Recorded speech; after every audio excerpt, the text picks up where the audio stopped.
Bismillahirrahmanirrahim. Assalamu alaikum, dear students. This is Imran Sir from FEI, this 7th class history, chapter number 9, the making of regional cultures, lecture number 2. Let's start the first topic.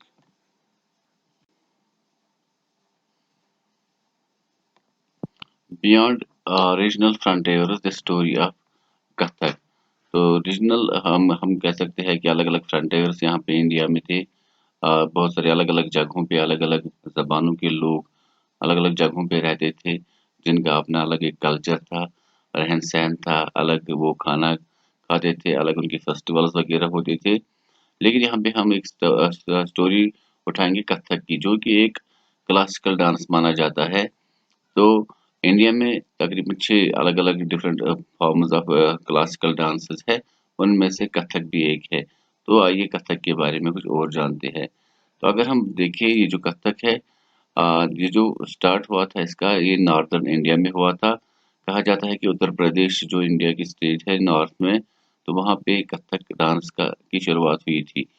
Actually में ये कथक की meaning होती है story tellers. जो कथा मतलब कथा का मतलब होता है स्टोरी। तो जो स्टोरीज वगैरह बोलते थे किनकी, राधा कृष्णा वगैरह की। और इसके अलावा उसके बाद उसको बोला जाता, उसके बाद उसको फिल्माया जाता था प्लेज वगैरह में। उनकी स्टोरीज वगैरह को, जिसको रासलीला कहते थे। तो यहाँ पे रासलीला, तो उसके बाद क्या हुआ, उसके बाद इस अ, एक डांस फॉर्म मतलब वजूद में आया, जहाँ पे गेस्चर्स के ज़रिए ये जो स्टोरी टेलर्स थे, अपनी गेस्चर्स के ज़रिए बताते थे या एक्सप्रेशंस के ज़रिए बताते थे कि ये स्टोरी कैसी है। तो इसमें म्यूज़िक भी उसके बाद डेवलप किया गया। और इसके अलावा अलग-अलग म्यूज़िक फॉर्म्स भी डेवलप हुए पूरे इंडिया में, जिसमें कव्वाली, ख़याल वगैरह शामिल है। इसके अलावा एक म्यूज़िकल इंस्ट्रूमेंट भी इस्तेमाल किया गया, जिसका नाम सितार था। तो ख़याल अगर हम बात करें, ये उर्दू पोएट्री वगैरह की शुरुआत हुई, जिसमें उसके बाद म्यूज़िक वगैरह का भी इस्तेमाल हुआ, जो कि 18th सेंचुरी में शुरू हुई। तो कव्वालीज़ भी आपने अलग-अलग जगहों पे सुनी होगी, जैसे कि अजमेर में जो ख्वाजा मोइनुद्दीन चिश्ती रहमतुल्लाह अलैह का मज़ार है, तो वहाँ के आस-पास भी तो कव्वालियों का बहुत मतलब वहाँ पे माहौल है। तो ये जो कथक डांस है, इस वक़्त इंडिया के अलग-अलग स्टेट्स में इसको मतलब एक्सप्रेशंस के तौर पे एक्चुअली इसको रिलीजियस मतलब हम कह सकते हैं, जो गेस्चर्स वगैरह होते हैं, वहाँ पे इस्तेमाल किए जाते हैं। तो इसको क्लासिकल फॉर्म ऑफ डांस में इंक्लूड किया गया है। तो यहाँ पे कुछ पिक्चर्स है जो कथक डांस पिक्चर्स हम कह सकते हैं। यहाँ पे आप देख सकते हैं, ये जब डांस करते हैं तो अलग-अलग एक्सप्रेशंस देते हैं, अपने गेस्चर्स से ये लोगों को बताना चाहते हैं कि स्टोरी कैसी है। तो यहाँ पे म्यूजिशियंस म्यूजिक भी देते हैं, जिससे लोगों को समझने में आसानी होती है। इसके अलावा पेंटिंग्स, तो पेंटिंग्स वगैरह भी लिटरेचर वगैरह भी कल्चर का एक अहम हिस्सा है। तो अगर हम यहाँ पे बात करें मिनिएचर पेंटिंग्स, जिनकी शुरुआत अगर हम बात करें मुगल पीरियड के दौरान हुई, जिसमें स्मॉल साइज की जो पेंटिंग्स वगैरह थी वो बनाई जाती थी, जिनमें वाटर कलर का इस्तेमाल किया जाता था, और ये तस्वीरें क्लॉथ या पेपर पे बनाई जाती थी। तो अकबर, जहांगीर, शाहजहां वगैरह ने काफ़ी बेहतरीन स्किल्ड पेंटर्स को वहाँ पे हायर किया था मैन्युस्क्रिप्ट्स वगैरह लिखने के लिए। जो इनका किताब खाना या लाइब्रेरी होती थी, तो मैन्युस्क्रिप्ट्स वगैरह हाथों से वो किताबें लिखते थे। इसके अलावा साथ-साथ में ये मिनिएचर पेंटिंग्स भी बनाते थे। लेकिन उसके बाद जब मुगल डायनास्टी का डिक्लाइन शुरू हुआ, खात्मा शुरू हुआ, उसके बाद जो डेक्कन या राजपूत रूलर्स थे, उन्होंने भी कुछ स्किल्ड आर्टिस्ट्स को चुना, और जो उनकी वो पेंटिंग्स वगैरह बनाते। तो अगर हम देखें, इनमें से एक बोल्ड स्टाइल है मिनिएचर का, जो पशोली पशोली पेंटिंग जिनको कहते हैं। एक्चुअली ये जम्मू कश्मीर, जम्मू के एक डिस्ट्रिक्ट कठुआ में वाक़ा है, बशोली एक जगह है। वहाँ पे लोग ये पेंटिंग्स बनाते हैं, जिनमें जो रिलीजियस टेक्स्ट्स में उन्होंने दर्शाए हैं चरित्र वगैरह, कैरेक्टर्स वगैरह, तो उनकी पेंटिंग्स वगैरह वो बनाते हैं, जो काफ़ी ज़्यादा फ़ेमस है। और वहाँ के लोगों की आमदनी, अगर हम बात करें, जो लिवलीहुड वगैरह है, इसी मतलब पेंटिंग के ज़रिए ही चलता है। इसके अलावा हिमालयन रीजन में भानु दत्तास की रास मंजरी, तो उनकी पेंटिंग्स वगैरह भी काफ़ी ज़्यादा फेमस है।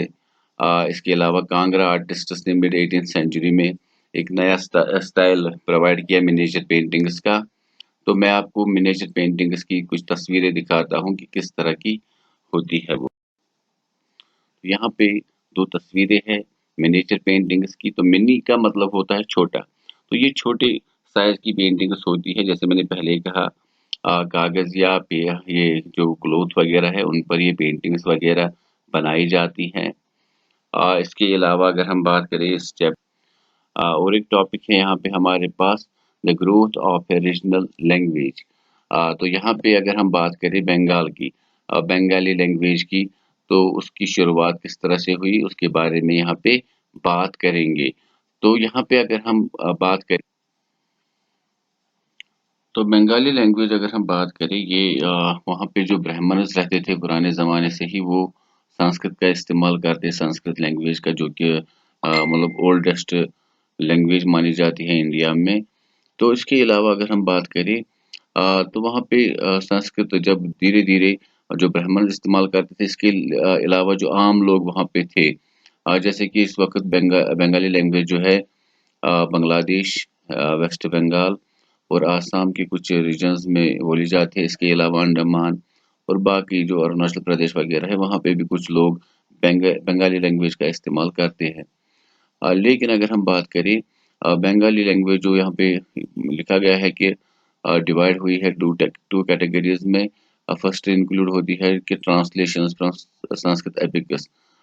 तो उनका इस्तेमाल वहाँ पे बंगाल में सबसे पहले होने लगा, क्योंकि अगर हम बात करें रामायण महाभारत वगैरह जो है वो संस्कृत एपिक्स मानी जाती है। इसके अलावा नथ लिटरेचर का मतलब होता है, जैसे हमने पिछले चैप्टर में भी पढ़ा था, अ, तो वहाँ पे हमने योगीज़, सिद्धीज़ एंड नथपंथीज़ की बात की थी। जो नथ है ये वेस्ट बंगाल में रहते थे, जो लॉर्ड शिवा को काफ़ी ज़्यादा मानते थे, और लॉर्ड शिवा के रिलेटेड और जो उनके मानने वाले थे, जो वहाँ पे साधुज़ थे, जो लॉर्ड शिवा को मानते थे, उनको नथ्स कहते थे, नथपंथीज़।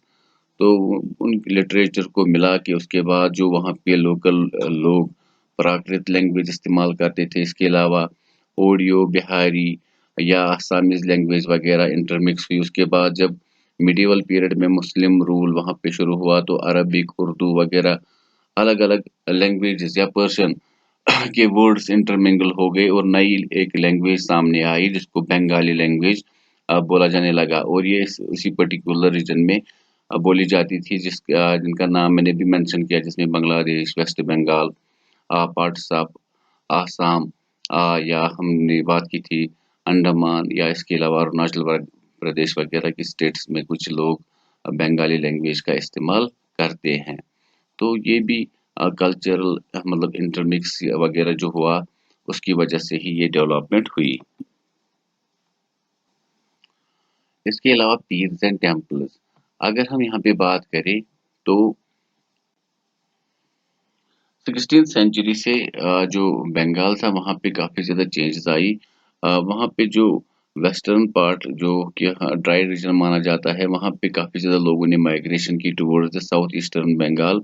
अगर आपको याद हो, सुंदरबन डेल्टा जो है वो साउथ ईस्टर्न बंगाल में ही पाया जाता है, जो कि काफ़ी ज़्यादा फर्टाइल माना जाता है, जहाँ पे जो लोग हैं काफ़ी ज़्यादा काश्तकारी करती है वहाँ पे राइस की। इसके अलावा जब मुगल कंट्रोल वहाँ पे बंगाल में आया, तो वहाँ पे जो कैपिटल थी उसको शिफ्ट किया गया ढाका। तो काफ़ी ज़्यादा ऑफिशियल्स वहाँ पे जो मुस्लिम मतलब ऑफिशियल्स थे उनको लैंड ग्रांट्स वहाँ पे मिली, जिन्होंने वहाँ पे मॉस्क वगैरह बनाए, मस्जिदें वगैरह बनाई। अ, इसके अलावा जो अर्ली सेटलर्स थे उन्होंने अपने टीचर्स से हेल्प ली, जो उनके पीर्स वगैरह होते थे। पीर आपको याद ही होगा कि यहाँ पे कश्मीर में भी हम पीर्स उनको कहते हैं, जिनको रिलीजियस नॉलेज वगैरह होती है, जो लोगों को गाइड करते हैं। इसके अलावा इनमें इंक्लूड होती थी सूफी सेंट्स वगैरह, जो काफ़ी बेहतरीन रिलीजियस पर्सनैलिटीज़ होती थी, जिनकी हेल्प लेकर वहाँ पे मस्जिदें, दरसगाह वगैरह, मदरसे वगैरह बनाए गए। इसकी इसी तरह से जो हिंदू कम्युनिटी थी उन्होंने भी मतलब वहाँ पे टेम्पल्स वगैरह बनाए, क्योंकि वहाँ पे पुराने ज़माने से ही जो ब्राह्मण मतलब हम कह सकते हैं सुपीरियॉरिटी थी, या उनका भी दबदबा था, तो वहाँ पे भी काफ़ी ज़्यादा टेम्पल्स वगैरह बनाए गए मस्जिद मतलब मस्जिदों के साथ-साथ में।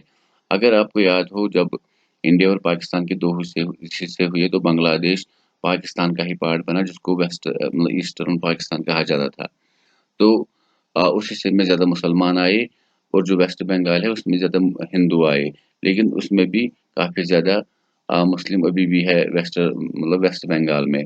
इसके अलावा फिश एंड फूड तो अगर हम वेस्ट बंगाल की बात करें तो वहाँ पे काफ़ी ज़्यादा जो रिवर्स वगैरह है वहाँ मतलब उसके थ्रू बहते हैं जिसमें गंगा, ब्रह्मपुत्र या हुगली रिवर वगैरह शामिल है। तो वहाँ पे जो इसके अलावा जो बे ऑफ बंगाल है वो भी नज़दीक ही है तो वहाँ पे काफ़ी ज़्यादा फिशिंग वगैरह होती है। इसके अलावा राइस कल्टीवेशन में भी काफ़ी ज़्यादा मतलब वेस्ट बंगाल काफ़ी आगे है तो वहाँ पे जो स्टेपल फूड है लोगों का वो फिश एंड फूड ही है। फिश एंड मतलब राइस ही है। इसके अलावा अगर हम बात करें जो वेस्ट बंगाल वगैरह में जो ब्राह्मण्स रहते हैं वो भी फिश खाते हैं। बाकी इंडिया में ऐसी चीज़ें देखने को नहीं मिलती है। बाकी इंडिया में जो ब्राह्मण्स है वो फिश नहीं खाते हैं। तो ये कल्चर मतलब अगर हम देखें वहाँ के कल्चर में ये चीज़ें आ गई इसलिए वहाँ के मतलब हर एक पर्टिकुलर रीजन के रहन-सहन में उनके खाने में, उनके डांस में, उनके लिटरेचर में काफ़ी ज़्यादा चीज़ें जो होती है वो डिफरेंट होती है मतलब एक जगह से दूसरी जगह तक। तो उम्मीद करता हूँ कि आपको ये टॉपिक या एक ये चैप्टर जो है ये इसी के साथ कंप्लीट हुआ। आपको ये अच्छे से समझ में आया होगा। तो इंशाल्लाह अब हम नया चैप्टर स्टार्ट करेंगे तब तक के लिए स्टे